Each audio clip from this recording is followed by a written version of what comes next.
ఈ 3 కొటేషన్‌లు ఇప్పుడున్న ట్రంప్ పరిస్థితికి కరెక్ట్‌గా సరిపోతుంది. ఎందుకు స్టార్ట్ అయిందో అందరూ మర్చిపోతున్నారు అనుకుంటా. అదొకసారి జ్ఞాపకం చేద్దామని. ఫస్ట్ ఆయన స్టార్ట్ చేసింది నేనే ఆపాను యుద్ధం అని పాకిస్తాన్‌కి, ఇండియాది అని. అక్కడ స్టార్ట్ అయింది. ఆల్మోస్ట్ నెల రోజులుగా జరుగుతుంది ఇది. స్లోగా ట్రేడ్ వార్ అయింది. 50 దానివల్ల 50% నేను ఒప్పుకోకపోతే 50% చేస్తాను. నోబెల్ ప్రైజ్ నాకు సపోర్ట్ చేసి 50% చేస్తాను.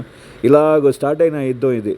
ఈ కారణాలు మర్చిపోయి ఇప్పుడున్న పరిస్థితికి మొత్తం దేశం అంతా ఎలా ఉంది చూడండి. మొత్తం ప్రపంచం అంతా మారిపోయింది టోటల్గా పరిస్థితి.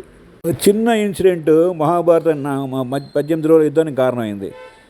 మాయాసభలో దుర్యోధను నేలకు నీళ్ళలో పడతాం, అది చూసి ద్రౌపది నవ్వడం అక్కడి నుంచి స్టార్ట్ అయిన చిన్న ఇన్సిడెంట్ స్టార్ట్ అయ్యి 18 రోజుల యుద్ధం అయింది.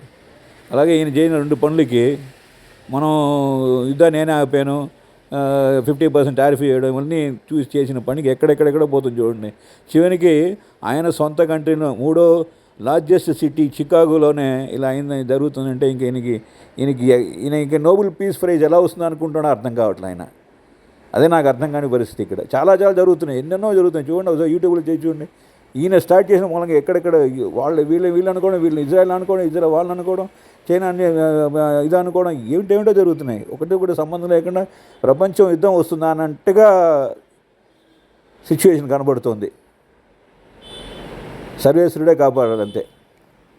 ఈ అంతకుముందు వీడియో చేసిన తర్వాత చూశాను ఒకటి.